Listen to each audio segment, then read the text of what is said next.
Turn with me to John chapter 11.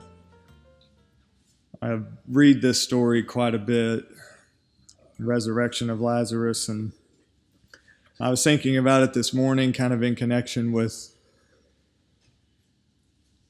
what the Lord has told us about how we're to pray and how we're to think about prayer, and that just had been on my mind for a good while. And this example that we have with how Jesus handles this, for the moment in time was a tragedy, was something that was very difficult, and dealing with the loss of a loved one. I know because God has put eternity in our hearts, we know that it's just something that's not right. It's not the way that it's supposed to be. Especially when we come in contact with the Lord, we know what we were actually created for. And you can kind of see that with the people that knew Jesus, that they had an understanding that he could actually do something about it, even though it wasn't completely clear, obviously. But here in John chapter 11, beginning in verse 1, it says, "Now a certain man was sick, Lazarus of Bethany, the village of Mary and her sister Martha. And it was the Mary who anointed the Lord with ointment and wiped his feet with her hair, whose brother Lazarus was sick. The sisters therefore sent to him, saying, 'Lord, behold, he whom you love is sick.'" And that was the right response. There was a problem. They knew that the Lord was the right answer. And so another thing that I think is interesting is that they refer to Lazarus as he whom you love. I mean, they knew that the Lord loved everyone, but it's kind of, it's like the same situation. John himself said, he was the apostle that the Lord loved. And it's just that connection that we have with the Lord, each of us individually, is so unique that it can feel like you're the one that he loves. Like there's an understanding that you have with him that no one else understands. And he obviously had that with Lazarus to the point that they recognized it. And another thing is that I don't really understand it, but I know that the Lord likes us to remind him of things. And they're not just asking for help, but they remind him, it's like the one that you love is in need. Verse 4, "But when Jesus heard it, he said, 'This sickness is not unto death, but for the glory of God, that the Son of God may be glorified by it.'" There were so many times that when someone was in need, Jesus immediately stopped what he was doing and then intervened. And they had seen that many times. But this situation was different. The Lord is showing us something of his intention that is only accomplished by doing things that we wouldn't expect. So what Jesus says is that it's not unto death, but it's for the glory of God, so that the Son of God may be glorified. And there's not really any higher result than for God to be glorified. And so verse 5, it says, "Now Jesus loved Martha and her sister and Lazarus." He loved all of them. "When therefore he heard that he was sick, he stayed then 2 days longer in the place where he was." That's an interesting statement, because John is stressing here that Jesus loved Martha and Mary and Lazarus. And because of that, therefore, when he heard that they were in need, he stayed 2 days longer where he was. Turn with me to Luke chapter 18. I know I've read this recently, and I'm not going to go through the whole parable. But in Luke chapter 18, verse 1, you can hold your place there in John, because we're going right back here in a second. But it says, "Now Jesus was telling them a parable to show them that at all times they ought to pray and not lose heart." And the parable, is about the woman she needs a decision from a judge, and she keeps coming and keeps coming. And even though he's not a righteous man, even though he's not godly, he doesn't fear God, he doesn't care about this woman, is what it says, that because of her persistence, because she doesn't give up, he grants what it is that she needs. And that's when he says, listen, if you can understand that about an unrighteous judge, how much more so confidence can you put in a heavenly Father who loves you, who wants to answer you, and you understand that he won't delay long. Sometimes he delays. And I was thinking about that this morning, that when he says you always ought to pray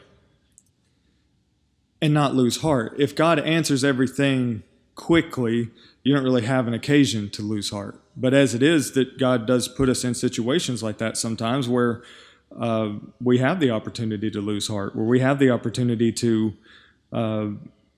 grow weary. But what he's saying is that if you keep in your mind who he is and his nature and what he wants to do, then it can protect you from that. You can keep persistent with it. Now, back here in John chapter 11, Martha and Mary, they've seen Jesus perform miracles. They've seen him, heal the lame and bring sight to the blind. They've experienced these things, and so they know that he can answer the prayer. And so they're faithful to do that, but what God does is that the Lord puts them in a situation where he's not going to respond in the way that they expect. And part of the reason is for the effect that it's going to have on the disciples, and then also for the effect that it's going to have on us, but also for them too. So he stays 2 days longer in the place where he was. Verse 7, then after this he said to the disciples, let us go to Judea again. Now, just previously before this, in John chapter 10, things got dangerous. There were those that had believed in Jesus, but they became offended at him, and the things that he says, they actually were trying to seize him, but it wasn't his time, so he was able to elude their grasp. And so they had been out of Judea for a certain amount of time. I don't know how long, but that's when he says it's time to go to Judea again. Verse 8, it says, the disciples said to him, Rabbi, the Jews were just now seeking to stone you, and you were going there again? Jesus answered, are there not 12 hours in the day? If anyone walks in the day, he does not stumble because he sees the light of this world. But if anyone walks in the night, he stumbles because the light is not in him. And I have always been confused by that response, the way that the Lord answered. They're concerned for his well-being and going to Judea, and then he's talking about something that's, it's a deep spiritual meaning. I don't know what he means by that specifically, but verse 11, it says, then he said, after that, our friend Lazarus has fallen asleep, but I go that I may awaken him out of sleep. The disciples therefore said to him, Lord, if he has fallen asleep, he will recover. Now Jesus had spoken of his death, and they thought that he was speaking of literal sleep. So Jesus therefore said to them plainly, Lazarus is dead. There's a few times where Jesus just speaks plainly. In the last Passover, they remarked about that. The disciples, it's like, you're speaking plainly. It's like, for so long, we've had to come to you and ask what you meant, explain what it is that you're talking about. But here is one of those instances where he just says, look, Lazarus is dead. Verse 15, and I am glad for your sakes that I was not there, so that you may believe. And I talked about this, I think, the last time I was speaking. The interesting thing about the Gospel of John is that the issue of believing, so that you may believe, is brought up so many times. I think it's brought up, I want to say maybe twice as much than all the other Gospels put together. It may be even more than that. But Jesus is saying here, I was willing to let Martha and Mary suffer. I was willing to tarry and let this situation get what seemed to be worse so that you would believe. And the thing about it is it's like if he had gone and healed Lazarus, they would have believed, but it would have been to a different degree. It wouldn't have been the same thing. When you watch with Lazarus, for instance, Lazarus is dead, and he's not just dead for, a moment. This is not one of those things where somebody could think like, well, maybe he wasn't actually dead. With the girl that Jesus healed and brought back to life, that just happened. I'm sure people could think, well, maybe she wasn't actually dead. We just thought she was dead. But Lazarus, he's been dead for 4 days, and he's been buried. The decay has already started to set in. And I'd heard somebody mention that in their culture, they thought that for the first 3 days, I guess before decay started to set in, that the spirit of that person would still be around. That was kind of their thinking. And so like when it gets to the 4th day, that's it's past intervention by that point. And I absolutely love the way that Thomas responds. Verse 16. So, Jesus said, look, Lazarus is dead. I'm glad for your sakes I wasn't there so that you would believe. And Thomas, therefore, who is called Didymus, said to his fellow disciples, let us also go that we may die with him. It's similar to how Peter responded. He's like, well, I don't like what you said. I don't know what it means. I don't know what to do with it, but, I don't know what else we're supposed to do. You have the words of life. We know that.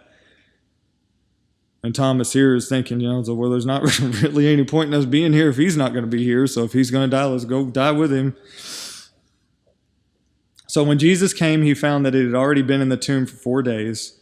Now Bethany was near Jerusalem, about 2 miles off, and many of the Jews had come to Martha and Mary to console them concerning their brother. And Martha, therefore, when she heard that Jesus was coming, went to meet him, but Mary sat still in the house. Martha therefore said to Jesus, Lord, if you had been here, my brother would not have died. Even now I know that whatever you ask of God, God will give you.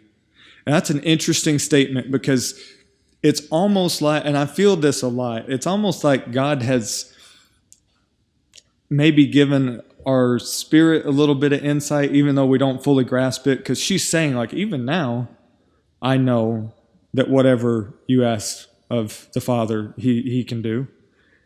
But she's still, like when Jesus says, he basically says, like, you're right, your brother's going to rise again. She's like, yeah, I know, in the resurrection.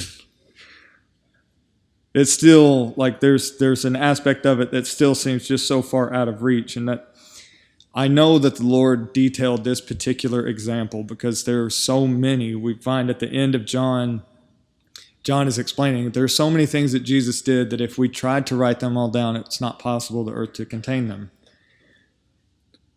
So when you see the ones that are detailed in a small book like John, you pay attention to what the Lord is saying. He is placing emphasis on it. And so not only do you see the reaction that the disciples had, you see the reaction that these two, Martha and Mary, are having. Jesus said to her, your brother shall rise again. And Martha said to him, I know that he will rise again in the resurrection on the last day. And Jesus said to her, I am the resurrection and the life. He who believes in me shall live even if he dies. And everyone who lives and believes in me shall never die. Do you believe this? And she said to him, yes, Lord. I have believed that you are the Christ, the Son of God, even he who comes into the world. And when she had said this, she went away and called Mary, her sister, secretly, saying, the teacher is here and is calling for you. And when she heard it, she arose quickly and was coming to him. You see this play out a lot where God is looking for a response before he intervenes. And Jesus has not done anything regarding her dead brother, but the promise is enough for her where she says, I know you're the Christ. I'm putting complete and total faith in you. Now Jesus had not yet come into the village, but he was still in the place where Martha had met him. The Jews then, who were in the house and consoling her, when they saw that Mary rose up quickly and went out, they followed her, supposing that she was going to the tomb to weep there. Therefore, when Mary came where Jesus was, she saw him and she fell at his feet. And she says the same thing, Lord, if you had been here, my brother would not have died. the thing about all of this is that the Lord was aware of it. The Lord knew all of it. And, it's almost like their response is that to them, they saw that Jesus didn't know. And if only he had been here, things could have been different. But he did know, and things were happening just as they should to get the result. When Jesus therefore saw her weeping, and the Jews who came with her also weeping, he was deeply moved in spirit, and he was troubled. And he said, "Where have you laid him?" And they said, "Lord, come and see." And Jesus wept.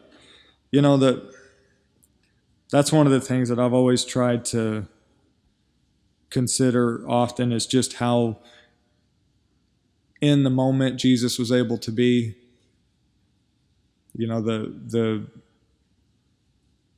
The Passover that he spent with the disciples and how he was able to enjoy that. He said, I've earnestly looked forward to this. Even though he knew this was right before he was going to have to endure what he would, he was able to separate those two things and just, allow himself to rejoice in that thing that was good. And the same thing here, even though Jesus knows he's about to raise Lazarus from the dead, he allows himself to feel what's happening in the moment.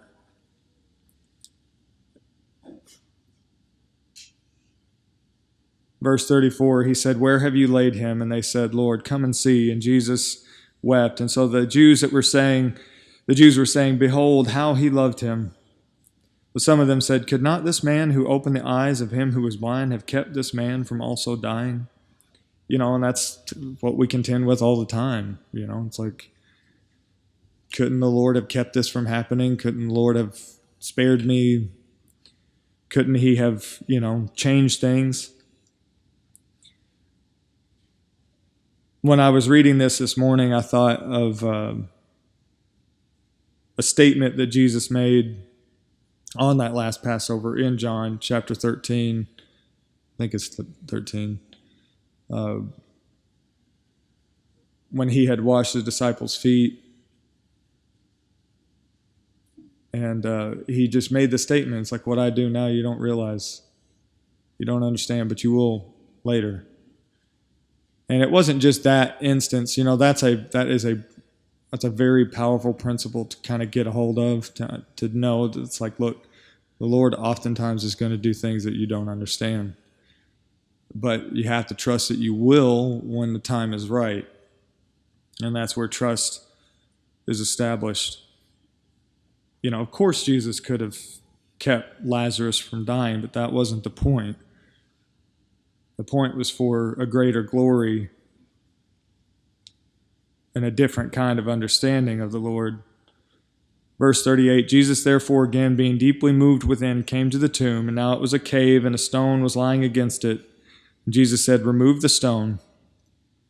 And again, this is, it helps me a little bit, because even though Martha believes she has faith and she knows Jesus is the Christ, she still has those doubts. She says here, it's like, well, Lord, there's going to be a stench because he's been dead for 4 days. And, Jesus doesn't reprimand her. He just reminds her, "Did I not say to you that if you believe, you will see the glory of God?" And we need those reminders sometimes. Just, to kind of bring us back. So they removed the stone, and Jesus raised his eyes and said, "Father, I thank you that you hear me, and I know you always hear me. But because of the people that are standing here, I said it, that they may believe that you sent me." And again, that's the goal, so that they can believe.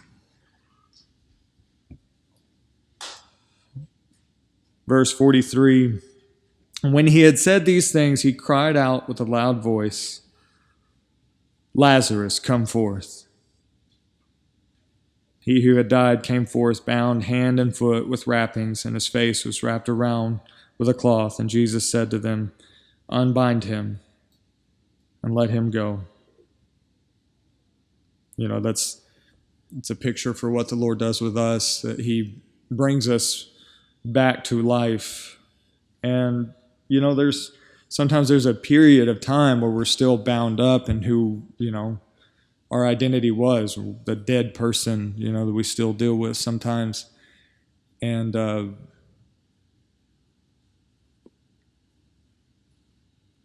we need the Lord's help to unbind us from those things, because they will convince us that that's who we are, that that's our identity. But it's not. Lazarus was no longer a dead man. Lazarus was alive. He doesn't need to wear a dead man's clothing. So unbind him and let him go. And again, the point is stressed here in verse 45. The meaning of all of this and how you're to pray and how you're to think and how you're to see the Lord so that you can believe. Verse 45, many therefore of the Jews who had come to Mary and beheld what he had done believed in him. Hallelujah.